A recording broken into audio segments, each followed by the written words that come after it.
नमस्कार, मैं राजेश शर्मा कृष्णा अकादमी अजमेर के यूट्यूब चैनल पर आपका स्वागत करता हूं। दोस्तों, आज से हम आरएएस जो साक्षात्कार होने हैं उनके लिए एक प्रश्नोत्तर सीरीज स्टार्ट कर रहे हैं, जिनमें आप जैसे जो ज्वलंत मुद्दे हैं, जैसे आपके अवैध खनन का मुद्दा है, बेरोजगारी का मुद्दा है, ठीक है, पब्लिक प्राइवेट पार्टनरशिप का मुद्दा है, निजीकरण है, और टिड्डी दल का प्रकोप है, सांबर झील में जो पक्षियों की प्रवासी पक्षियों की मृत्यु हो गई थी, इस प्रकार के जो मुद्दे हैं उनसे जुड़े हुए प्रश्न और उत्तर अपन देखेंगे।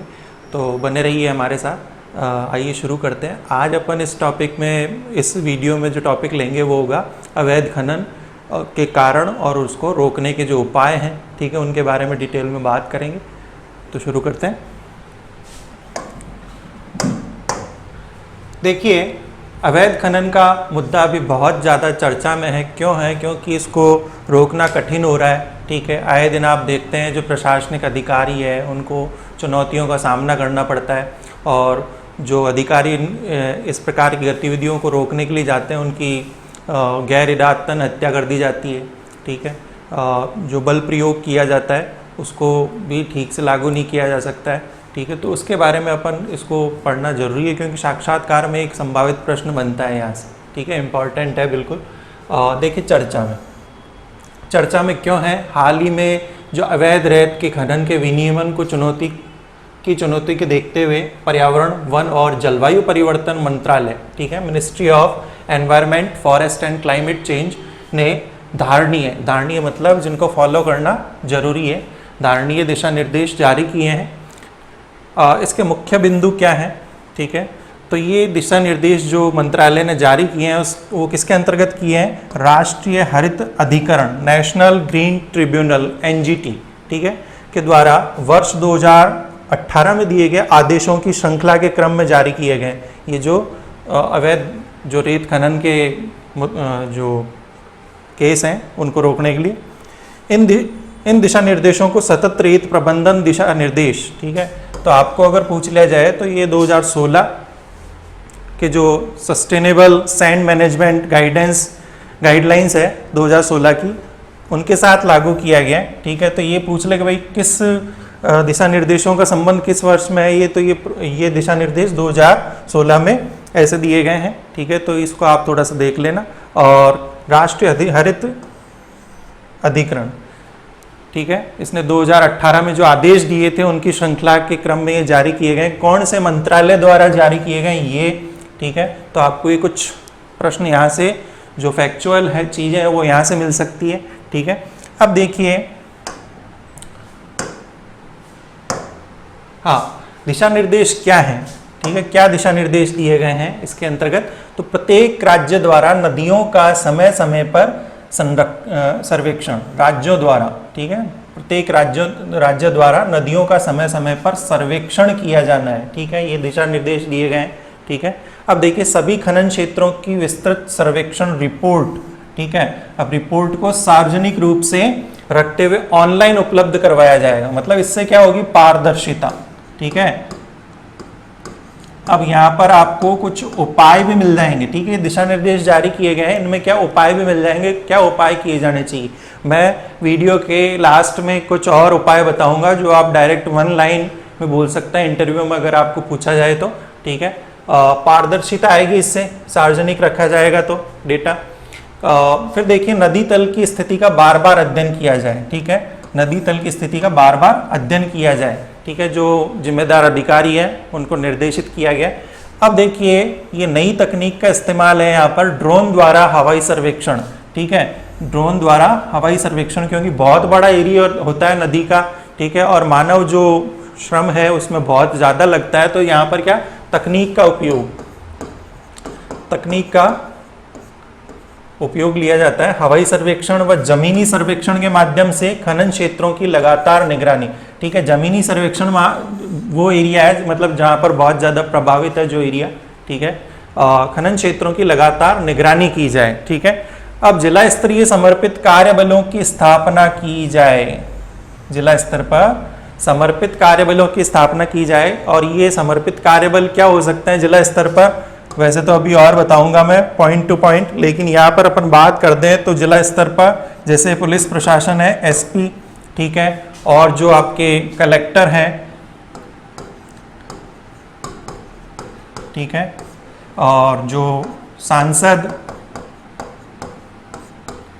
इसमें विधायक भी हो सकते हैं, ठीक है, इनका सम्मिलित रूप से एक अवैध खनन रोकथाम जो समिति है वो बनाई जा सकती है, ठीक है। कार्यबल में विशेष रूप से जो अधिकारीगण हैं वो आते हैं, ठीक है, एसपी और कलेक्टर, ठीक है। तो इनकी दिशा निर्देश के अंतर्गत इसको रख सकते हैं अपन। रेत और अन्य नदी सामग्री की ऑनलाइन बिक्री प्रक्रिया को पारदर्शी किया जाए, पारदर्शी कर दिया जाएगा तो भ्रष्टाचार की जो संभावनाएं हैं, ठीक है, वो कम होंगी और ये जो अवैध खनन है, ठीक है, ये इसमें कमी आएगी। पूरी तरह से तो नहीं रुकेगा लेकिन कमी आएगी इसमें, ठीक है। फिर देखिए रात में भी नाइट विजन ड्रोन, ठीक है, यहाँ पर फिर तकनीक का इस्तेमाल दिन में और रात में दोनों में नाइट विजन तकनीक के जो ड्रोन्स हैं, ठीक है, ये तकनीक का इस्तेमाल यहाँ पर माध्यम से खनन गतिविधियों की निगरानी की जाए, ठीक है। फिर देखिए मानसून के दौरान किसी भी नदी के किनारे खनन की अनुमति नहीं होगी। क्यों नहीं होगी भाई? इससे क्या, मानसून में देखिए आप अगर खनन प्रक्रिया जारी रहती है, रेत का खनन होता है, तो उससे क्या जो गड्ढे होते हैं उनसे पानी के भराव की समस्या होती है और जो आबादी वाले इलाके होते हैं उनमें भी क्या भाई वहाँ से पानी रिसता रिसता प्रवेश कर सकता है, ठीक है। तो पूर्ण रोक लगाई गई, मानसून के दौरान किसी भी नदी के किनारे पर खनन की अनुमति नहीं होगी, ठीक है। ऐसे मामलों में जहाँ पर नदियाँ जिले की सीमा या राज्य की सीमा बनाती है, उनमें सीमा को साझा करने वाले जिले या राज्य खनन गतिविधियों तथा खनन सामग्री की निगरानी के लिए संयुक्त टास्क फोर्स, मतलब 2 जिले हैं या 2 राज्य हैं, वहाँ पर संयुक्त टास्क फोर्स, ठीक है। अपन ने बात की जैसे प्रशासन है, पुलिस प्रशासन और जो सिविल प्रशासन है, ठीक है, एसपी और कलेक्टर मुख्य रूप से अपन नाम ले सकते हैं इसमें। फोर्स का गठन करेंगे और उपयुक्त जानकारी का प्रयोग करके जिला सर्वेक्षण रिपोर्ट, डिस्ट्रिक्ट सर्वे रिपोर्ट्स DSR तैयार करेंगे, ठीक है। ये दिशा निर्देशों का एक हिस्सा है, ठीक है। फिर देखिए अन्य प्रावधान क्या है। खान और खनिज विनियमन और विकास अधिनियम 1957, ठीक है। खान और खनिज विनियमन और विकास अधिनियम 1957, the mines and minerals development and regulation act 1957, ठीक है। राज्य सरकारों को खनिजों, हाँ ये लाइन आपके लिए बहुत इंपॉर्टेंट है, ध्यान रखिएगा। राज्य सरकारों को खनिजों के अवैध खनन, परिवहन और भंडारण को रोकने के लिए नियम बनाने का अधिकार देता है, ठीक है। ये क्वेश्चन आपको डायरेक्ट पूछा जा सकता है कि राज्य के पास क्या अधिकार है अवैध खनन को रोकने के लिए, ठीक है। तो कौन सा अधिनियम राज्य सरकारों को अधिकार देता है? खान और खनिज विनियमन और विकास अधिनियम 1957 है, वो राज्य सरकारों को खनिजों के अवैध खनन, परिवहन, अवैध खनन मतलब मिट्टी को या जो खनिज है, पत्थर है, उनको निकालना, उनका परिवहन करना, ठीक है, और उनका भंडारण करना मतलब परिवहन करके कहीं और उनको स्टोर करना, उसको रोकने के लिए नियम बनाने का अधिकार है। नियम बनाने का मतलब राज्य क्या अपने स्तर पर कानून बना सकते हैं, ठीक है। ये दिशा निर्देश दिए गए हैं, ठीक है, बनाने का अधिकार देता है, अधिकार, ठीक है, मतलब कानून बना सकते हैं, नियम बना सकते हैं, ठीक है। अब देखिए दिशा निर्देश जारी करने के उद्देश्य क्या है, ठीक है। आप देखिए जलवायु परिवर्तन है या जो भूमि प्रदूषण है, भू प्रदूषण है, ठीक है, इनकी वजह से, या जो इकोसिस्टम है उसमें क्या असंतुलन आ जाता है, ठीक है।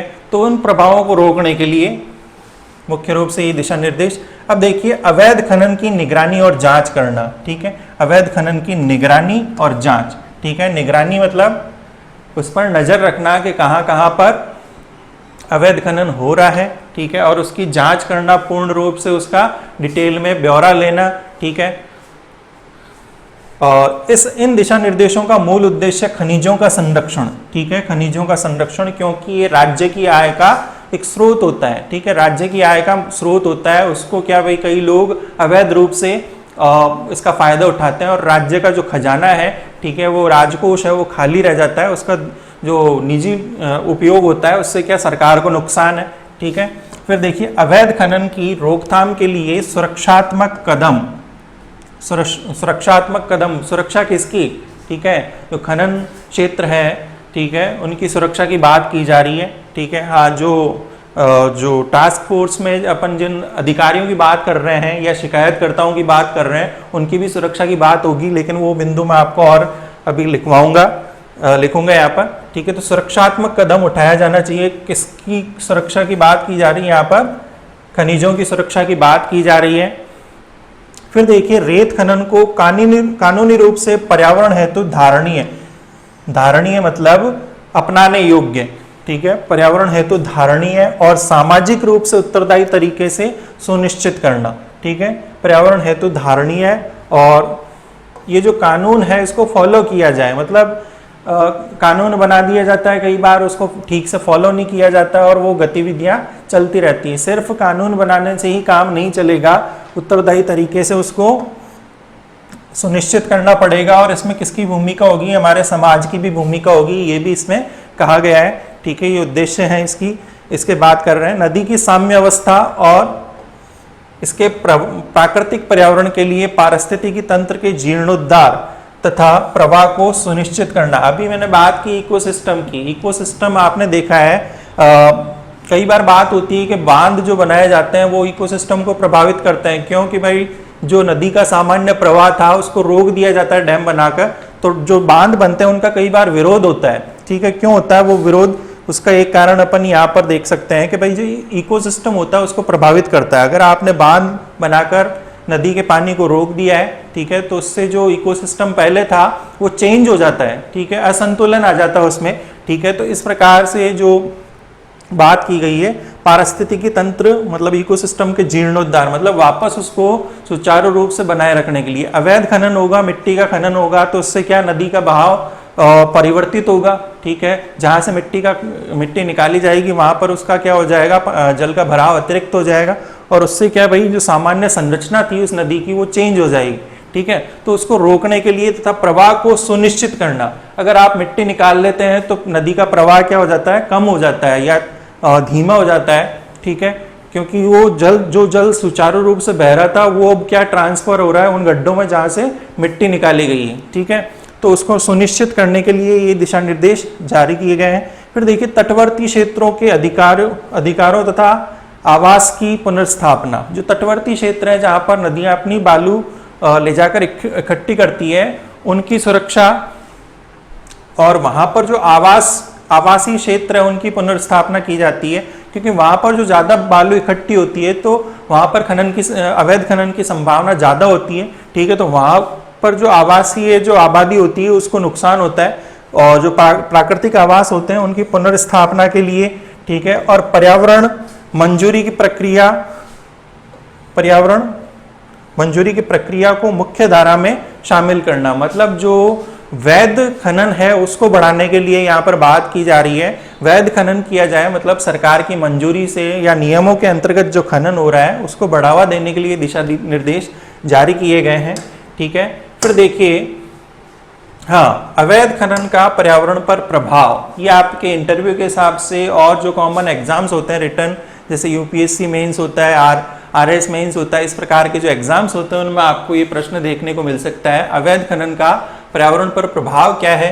तो पहला प्रभाव देखिए, नदी धारा के साथ साथ अत्यधिक रेत खनन नदी के क्षरण, मतलब नदी क्या हो सकती है फ्यूचर में लुप्त हो सकती है या उसका बहाव जो है वो प्रभावित हो सकता है, धीमा हो सकता है और धीरे धीरे आने वाले दशकों में क्या वो नदी विलुप्त भी हो सकती है अगर ये अवैध खनन की गतिविधियां जारी रहे, ठीक है। यह नदी के तल को गहरा कर देता है, नदी के तल को गहरा कर देता है, जिसके कारण तटों का कटाव बढ़ सकता है। अगर पानी एक तो अपने निश्चित मार्ग से बहे तो उसमें क्या कटाव की संभावना कम रहती है, लेकिन आप बार बार नदी के तट को काट रहे हैं तो वो पानी का बहाव क्या होगा और फैलेगा और जो तट है उनको और धीरे धीरे चौड़ा करता चलेगा, क्योंकि वो जहाँ पर पानी भरेगा वहाँ पर क्या आर्द्रता ज़्यादा होगी और आर्द्रता से क्या होता है उस मिट्टी का कटाव होना शुरू हो जाता है, ठीक है। तो ये दूसरा नुकसान हो गया आपके। फिर देखिए, धारा की तली तथा तटों से रेत हटने के कारण नदियों तथा ज्वार नदमुख, जिनको आपको एस्चुरी बोलते हैं, इंग्लिश में आपने ज्योग्राफी में अगर पढ़ा हो तो ज्वार नदमुख मतलब जहां पर नदी समुद्र में मिलती है, और ज्वार मतलब समुद्र की जो लहरें हैं वो डायरेक्ट किससे पानी को ग्रहण करती है, नदी से पानी को ग्रहण कर लेती है, और जो मिट्टी होती है उसको इकट्ठा नहीं होने देती, एस्चुरी उसको बोलते हैं। तो अगर ये बालू हटाई जाएगी तो वो ज्वार नदमुख क्या होंगे, गहरे हो जाएंगे, जिससे नदी के मुहानों तथा तटीय प्रवेशिकाओं का विस्तार हो जाता है। ठीक है, वहां पर जहां पर नदी समुद्र से मिलती है उन क्षेत्रों का क्या होगा, और ज्यादा विस्तार हो जाएगा। ठीक है, ये बात की जा रही है इसमें।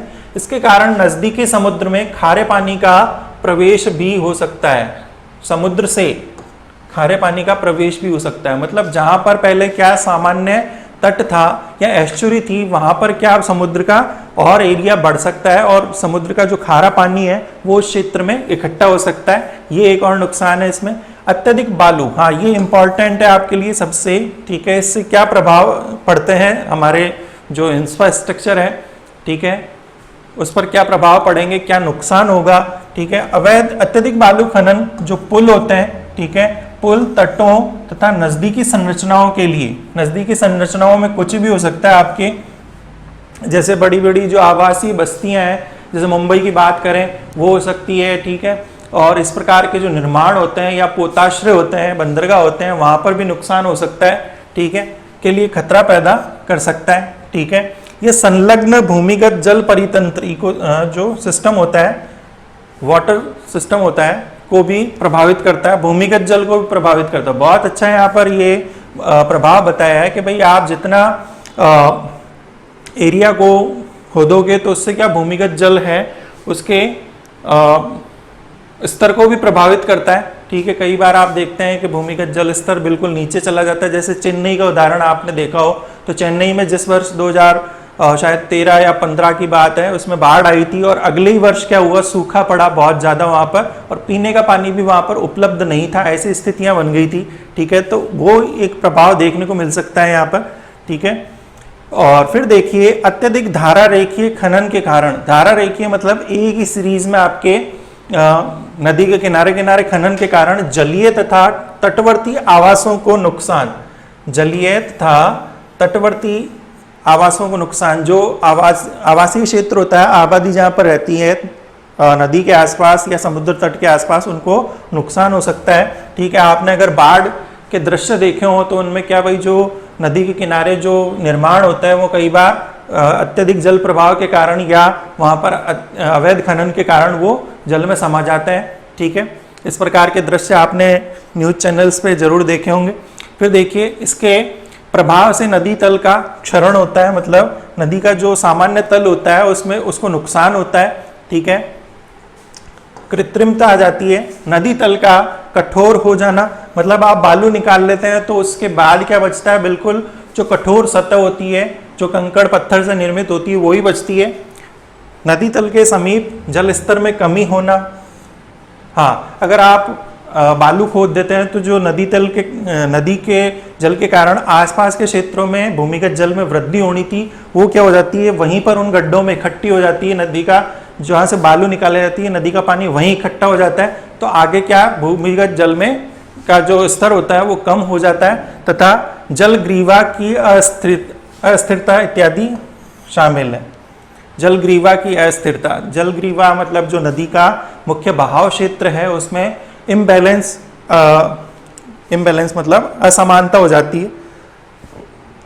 ये इसके कुछ प्रभाव थे। ठीक है, पर्यावरण वन और जलवायु परिवर्तन मंत्रालय द्वारा जारी ये दिशा निर्देश आशाजनक प्रकृति के हैं, मतलब इस प्रकार के प्रयास क्या अवैध खनन की क्रियाओं को रोक सकते हैं। ठीक है, अब देखिए इनके प्रभावी क्रियान्वयन के लिए राजनीतिक इच्छा शक्ति, ये सिर्फ दिशा निर्देश है। ठीक है, लेकिन राजनीतिक इच्छा शक्ति इसके पीछे बहुत कम है। यही कारण है कि अभी तक अवैध खनन की गतिविधियां जारी है पूरे राज्य और देश। राष्ट्रीय स्तर की बात करें, सख्त विनियमन मतलब कठोर कानून बनाने की आवश्यकता है। इसके साथ साथ विभिन्न हितधारकों को शामिल किए जाने की आवश्यकता है। हितधारक मतलब जो अवैध खनन करते हैं, ठीक है, अफसर लोग भी कई बार इसमें मिलीभगत रहती है, या जो नेता लोग हैं उनका आशीर्वाद रहता है, जो अवैध खनन करते हैं उनकी मिलीभगत से होता है। ठीक है, तो और जो बेरोजगार हैं वो भी कई बार इसमें शामिल होते हैं, क्योंकि उनको किसी न किसी तरीके से पैसा कमाना है, ठीक है। तो उन सब हितधारकों को इसमें शामिल करने की आवश्यकता है, तभी ये दिशा निर्देश क्या होंगे, प्रभावी सिद्ध होंगे, ठीक है। ये बात की गई है इसमें, ठीक है। अब देखिए, ये तो थ्योरिकल बात होगी। आपको डायरेक्ट अगर पूछा जाए कि अवैध खनन को रोकने के उपाय क्या हैं, ठीक है, तो मैं आपको कुछ सामान्य उपाय इसमें बता देता हूं, ठीक है। तो पॉइंट टू पॉइंट बताते हैं।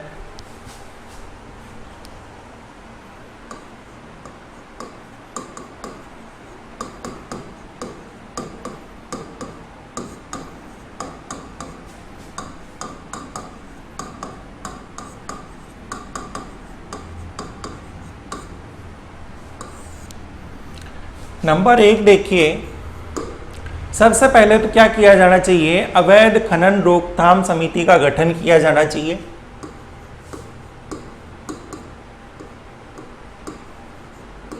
अवैध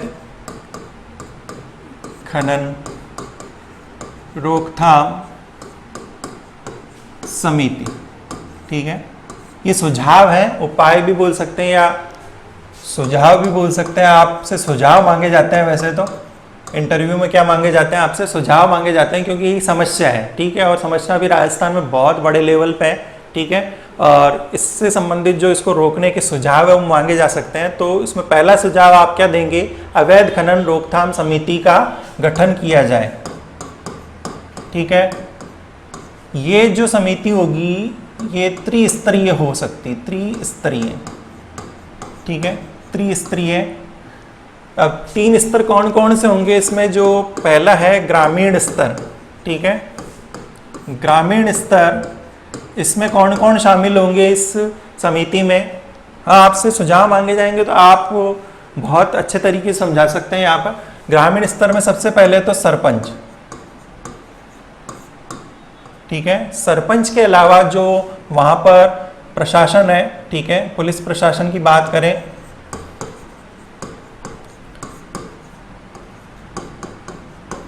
ठीक है, और थाना क्षेत्र थानेदार जो आप बात करते हैं, SHO, ठीक है, उनको शामिल किया जाएगा। और जन सहभागिता, जन सहभागिता आपके इसमें बात करें तो आम जनता, ठीक है, उस गांव की आम जनता, आम जन के सहयोग,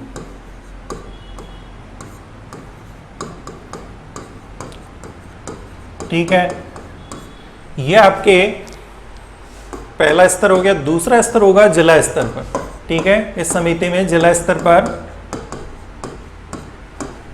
वही आपके विधायक, उस जिले के सारे विधायक, उस जिले का SP और कलेक्टर, ठीक है, कलेक्टर हो जाएंगे। और इसके अलावा आपके सामान्य जो SDM वगैरह होते हैं वो भी इसमें शामिल कर किए जा सकते हैं इनके अंडर में, ठीक है। और फिर देखिए राज्य स्तर, क्योंकि ये राज्यव्यापी समस्या है, ठीक है, तो राज्य स्तर पर इसमें कौन होगा, मुख्यमंत्री,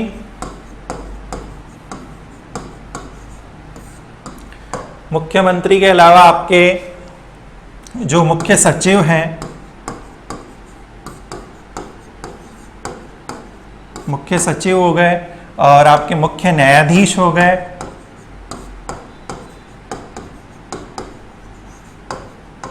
ठीक है। इसमें आप IGP, inspector general of police, ठीक है, उनको शामिल कर सकते हैं, ठीक है। और जो मंत्रीगण होते हैं राज्य सरकार के, जो मंत्रीगण होते हैं उनको भी शामिल किया जा सकता है, ठीक है। अब ये तो क्या होगी, अवैध खनन रोकथाम समिति का गठन हो सकता है, ये आप सुझाव दे सकते हैं। पहला सुझाव आपका ये हो सकता है, और ये किस प्रकार का होगा ये थोड़ा सा मैंने आपको इसमें बताया। अब इस समिति के कार्य क्या होंगे वो भी आप देख लीजिए, सिर्फ समिति बनाने से काम नहीं होगा, ठीक है। अब इस समिति को निर्देशित किया जाएगा कुछ कार्यों के लिए, ठीक है। ये काम क्या करेगी, तो समिति को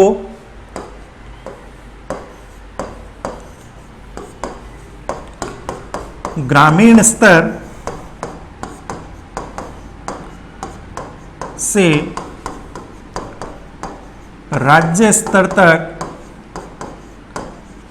राज्य स्तर तक प्रत्येक जो राज्य स्तर तक 15 दिवसीय, ठीक है,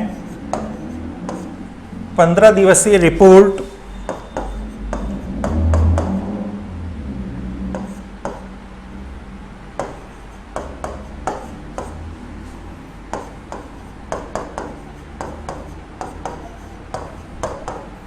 करने के लिए निर्देशित किया जाएगा।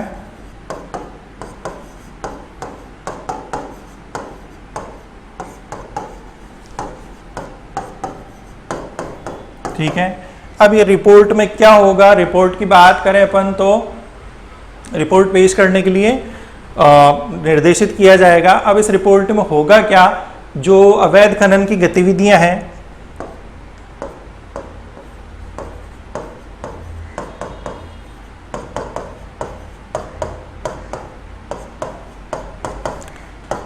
रोकने के लिए जो कार्रवाई की गई है, ठीक है, अवैध खनन रोकने के लिए जो कार्रवाई की गई है उसका विवरण और आरोपियों के विवरण और आरोपियों के नाम, आरोपी मतलब जो संलिप्त हैं,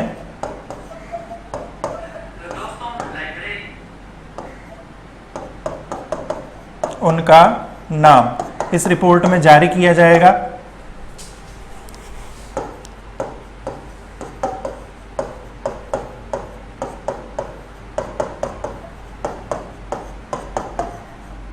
किया जाए, ठीक है। ये पहला सुझाव हो गया आपका अवैध खनन रोकथाम समिति का गठन त्रिस्तरीय है, इसका कार्य, इसमें जो रिपोर्ट है उसमें क्या होगा, ठीक है, कार्यवाही का विवरण होगा प्रत्येक 15 दिनों में, ठीक है, और उसमें सम्मिलित जो लोग हैं उनका इस रिपोर्ट में नाम जारी किया जाएगा, ठीक है। अब देखिए दूसरा अपन बिंदु लेते हैं यहाँ पर, दूसरा बिंदु लेते हैं, ये पहला सुझाव हो गया। दूसरा सुझाव देखिए, प्रभावित क्षेत्रों का ऑनलाइन रजिस्ट्रेशन, अवैध खनन प्रभावित क्षेत्रों का ऑनलाइन रजिस्ट्रेशन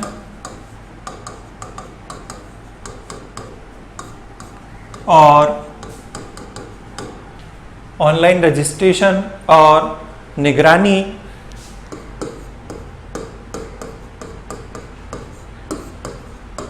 हेतु संचार तकनीक को विकसित करना,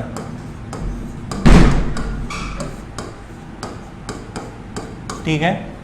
निगरानी कैसे करेंगे, अभी अपन ने पिछली स्लाइड में देखा था कि जो ड्रोन्स हैं, ठीक है, दिन में ड्रोन्स यूज ले सकते हैं और रात में भी जो नाइट विजन ड्रोन्स हैं उनका इस्तेमाल किया जा सकता है। इसके अलावा और बड़े लेवल पे आप राष्ट्रीय स्तर पर अगर इस तरह की जो समस्याओं को रोकना चाहते हैं तो जो संचार उपग्रह हैं उनकी सहायता ली जा सकती है, ठीक है। और जैसे संचार तकनीक में बात करें तो उपग्रह की सहायता ली जा सकती है,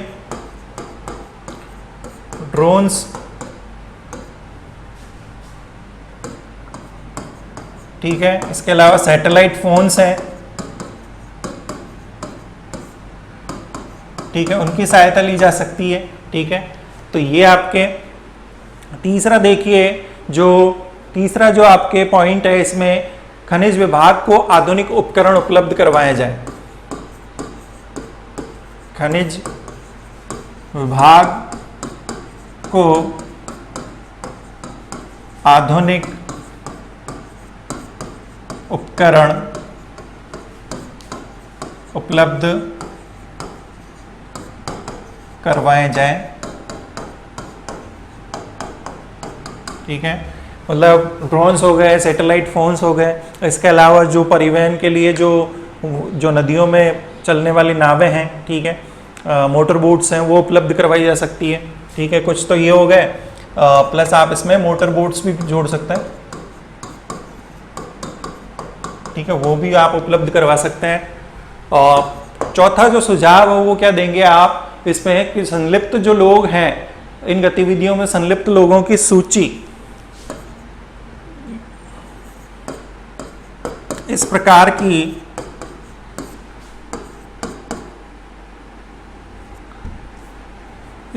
की गतिविधियों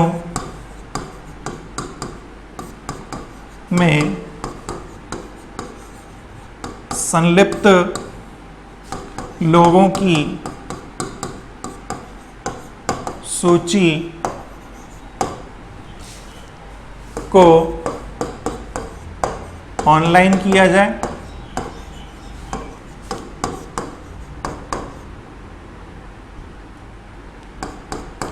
ऑनलाइन करने से क्या होगा, पारदर्शिता आएगी और जो आरोपित लोग हैं वो बच नहीं पाएंगे, क्योंकि पूरे जो उस क्षेत्र के वासी हैं उनमें वो जो व्यक्ति है वो सामने आ जाएंगे, ठीक है, और भविष्य में वो इस प्रकार की गतिविधियों में लिप्त होने से बचेंगे, ठीक है। पांचवा जो सुझाव है, ठीक है, वो देखिए आप, और ये क्यों होता है कि भाई लोग सामने नहीं आते हैं, ठीक है, कई बार जो उनके कारिंद होते हैं उनका ही नाम आता है, ठीक है। और फिर देखिए कठोर दंड हेतु कानूनों में संशोधन। पांचवा सुझाव क्या देंगे, इस प्रकार की जो गतिविधियों में संलिप्त जो लोग हैं उनको कठोर दंड देने हेतु कानूनों में संशोधन किया जाए। जैसे अभी अपन ने पढ़ा था कि राज्य को नियम कानून बनाने की शक्ति दी गई 1957 के जो नियम हैं उनके अंतर्गत, ठीक है, कानूनों में संशोधन, और संशोधन सिर्फ विधानसभा स्तर पर ही नहीं, विधानसभा प्लस आपके जो लोकसभा है, ठीक है, उसमें भी अगर कोई जनप्रतिनिधि आपके आवाज उठाना चाहे, ठीक है, तो इस प्रकार से क्या भाई आपके कानूनों में संशोधन किया जा सकता है और नए कानून पारित करने की दिशा में आपके विधानसभा और लोकसभा के जो सदस्य हैं वो क्या आगे आ सकते हैं, ठीक है। तो इस प्रकार से पांचवा आप सुझाव दे सकते हैं ये। अगला जो सुझाव है छठा, उसमें आपके रोजगार की बात हो रही है। स्थानीय बेरोजगार युवाओं की सहायता से, स्थानीय बेरोजगार युवाओं की सहायता से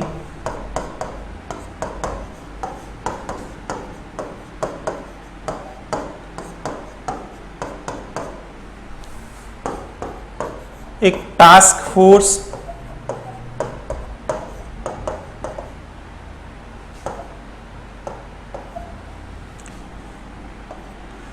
का गठन किया जा सकता है, ठीक है। ये इसमें आपके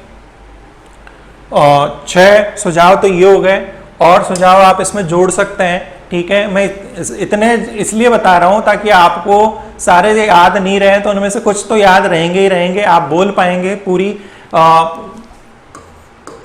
पूरे आत्मविश्वास के साथ। अगर प्रश्न पूछा जाता है तो आप उसका उत्तर दे पाए, ठीक है। फिर देखिए सामाजिक और पर्यावरण संरक्षण कार्यकर्ताओं की सहायता। इस समस्या को रोकने के लिए क्या सामाजिक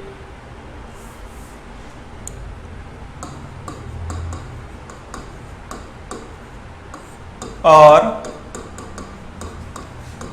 पर्यावरण संरक्षण के क्षेत्र में कार्य करने वाले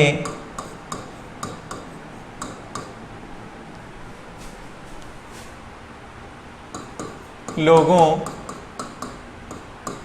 की सहायता प्राप्त की जा सकती है। इससे फायदा क्या होगा, ये सामाजिक समस्या भी है, आर्थिक समस्या भी है। जो सामाजिक कार्यकर्ता हैं जो अवैध खनन प्रभावित क्षेत्र हैं वहां पर जाकर लोगों को समझाएंगे, ठीक है, इस दिशा में जागरूकता फैलाएंगे। अभी मैंने आपको जो इसके प्रभाव बताए थे, अवैध खनन के प्रभाव जो बताए थे वो जाके वहां पर समझाएंगे। इसके अलावा जो पर्यावरण संरक्षण कार्यकर्ता हैं वो भी इसके नुकसान वहां के लोगों को समझाएंगे, ठीक है। इसके अलावा जो उनके जो समस्याएं हैं, आर्थिक समस्याएं हैं, उनको दूर करने का भी आपको वो विकल्प दे सकते हैं, ठीक है, वो अपने जो बड़े संगठन है उनसे रिक्वेस्ट करके इस प्रकार की वहाँ पर ऐसी चीज़ें ला सकते हैं जिनसे रोजगार की संभावनाएं बढ़े और लोग अवैध खनन के क्षेत्र में जाने से बचें। ठीक है, तो उनकी सहायता प्राप्त की जा सकती है। और 8वां जो सुझाव है वो देखिए, राजनेताओं और जनप्रतिनिधियों को पाबंद किया जाए। राजनेताओं, जनप्रतिनिधियों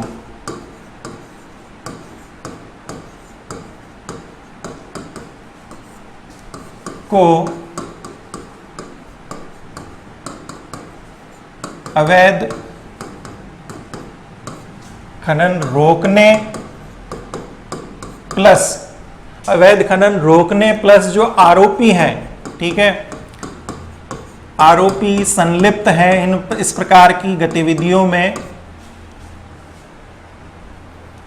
रोकने के लिए प्लस आरोपी और संलिप्त लोगों को न बचाने के लिए पाबंद किया जाए। आप न्यूज़पेपर पढ़ते हैं, आपने सुना होगा कि फलाने फलाने नेता की सिफारिश से क्या जो आरोपी होते हैं वो बहुत ज़्यादा उग्र हो जाते हैं और जो अधिकारीगण होते हैं उनके साथ हिंसा करने से भी नहीं रुकते हैं। ठीक है, या सिफारिश के आधार पर कई बार छूट जाते हैं जान पहचान की वजह से। ठीक है, या जो अवैध खनन रोकते नहीं है राजनेता, जानबूझ के आंखें बंद करके रखते हैं। ठीक है, उनको भी कुछ कमीशन मिलता है। ठीक है, तो इस प्रकार से क्या उनको पाबंद किया जाए। ठीक है, और फिर देखिए अगला जो है, नवा जो सुझाव दे सकते हैं आप, मोबाइल ऐप लॉन्च किया जाए। ये बहुत अच्छा भी चल रहा है ट्रेंड। एक मोबाइल ऐप लॉन्च किया जाए जिसमें क्या किया जाए, जो शिकायत करने वाला है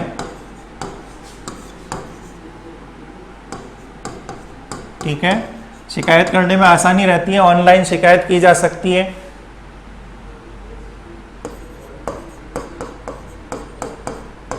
शिकायत करने में आसानी, और क्या होती है भाई, इससे पारदर्शिता आती है,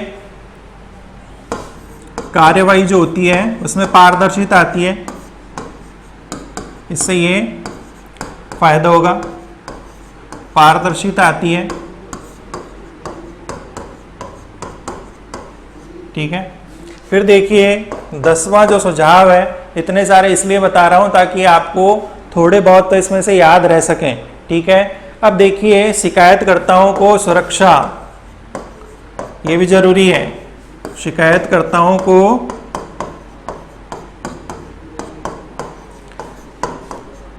सुरक्षा, ठीक है, सुरक्षा कब होगी, जब उनकी जो जानकारी है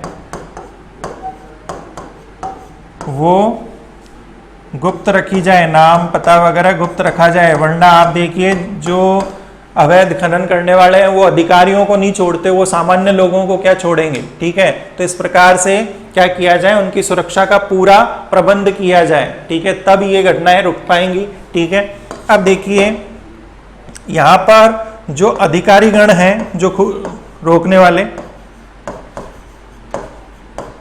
अधिकारियों को इस प्रकार की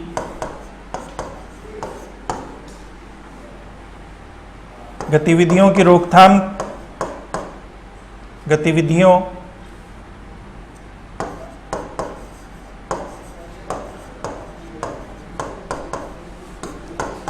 को रोकने संबंधी कार्रवाई के लिए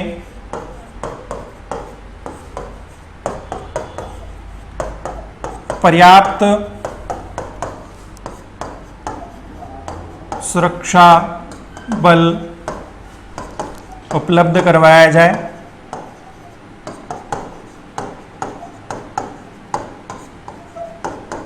ठीक है, पर्याप्त सुरक्षा बल उपलब्ध करवाया जाए। आप देखते हैं कई बार जो एसडीएम वगैरह होते हैं, अधिकारीगण होते हैं, ठीक है, वो अकेले जीप लेके अकेले उसको रोकने के लिए जाते हैं, लेकिन कई बार जो डंपर वगैरह है वो उनको कुचल देते हैं और जो अपराधी हैं, वो जो आरोपी हैं, वो भाग जाते हैं और उसको पकड़ में नहीं आता है। और कई बार आपने देखा होगा मृत्यु तक हो जाती है अधिकारियों की, तो उनको क्या किया जाए, पर्याप्त सुरक्षा बल उपलब्ध करवाया जाए। ठीक है, यहाँ पर इस एंगल से भी आप अपने आंसर को देख लेना। आपको ऐसी कंडीशन दी जा सकती है कि आप क्या अवैध गतिविधियों, जो अवैध खनन की गतिविधियां उनको रुकवाने के लिए गए और आपका जो सामना है वो खनन माफियाओं से हो जाए, ठीक है, और सामने से आपकी जान को खतरा हो, तो आप क्या करें, ठीक है। तो आप यहाँ पर एक सुझाव दे सकते हैं कि इस प्रकार के सुझाव में कि भाई पर्याप्त सुरक्षा बल उपलब्ध करवाया जाए ताकि ऐसी घटनाओं की पुनरावृत्ति नहीं हो। ठीक है, अब देखिए 11 पॉइंट हो गए। इसके अलावा एक पॉइंट और मैं आपको बता दूं अपनी तरफ से कि भाई जैसे आपने देखा होगा कि बिजली चोरी होती है, तो उसके लिए अलग से कार्यबल एक गठित कर रखा है। बिजली चोरी के लिए जो विंग है, ठीक है, वो उनके थाने ही अलग कर दिए बिजली चोरी को रोकने के लिए। लेकिन इनमें क्यों नहीं किया जा सकता है ये प्रयोग? ऐसे भी किया जा सकता है कि अवैध खनन को रोकने के लिए क्या किया जा सकता है, जैसे बिजली चोरी को रोकने के लिए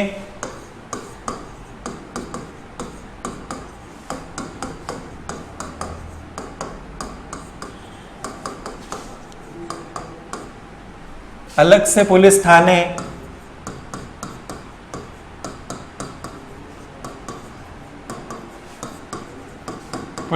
हैं या जो विंग है, ठीक है,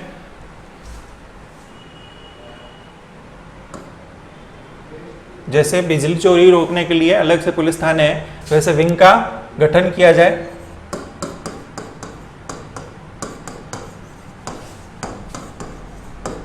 ठीक है, इसके लिए जो राजनीतिक इच्छा शक्ति है उसकी बहुत ज़रूरत है।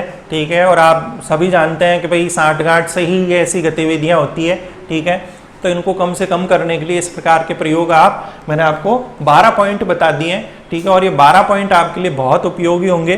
ठीक है, और आशा करता हूँ दोस्तों इस वीडियो में आपको बहुत अच्छे से समझ में आया होगा। ठीक है, और आने वाले वीडियोज़ में अपन और भी कई जो ज्वलंत मुद्दे हैं उनके बारे में बात करेंगे। ठीक है, तो दोस्तों आज के लिए इतना ही। आशा करता हूँ आपको ये जानकारियाँ अच्छी लगी होगी और आपके लिए साक्षात्कार में उपयोगी सिद्ध होंगी। और आपके जो परिचित हैं, ठीक है, परिचित अभ्यर्थी हैं जो साक्षात्कार की तैयारी कर रहे हैं या इस प्रकार के जानकारी की आवश्यकता है, उनके साथ ये शेयर कीजिए। देखने के लिए बहुत बहुत धन्यवाद आप लोगों का।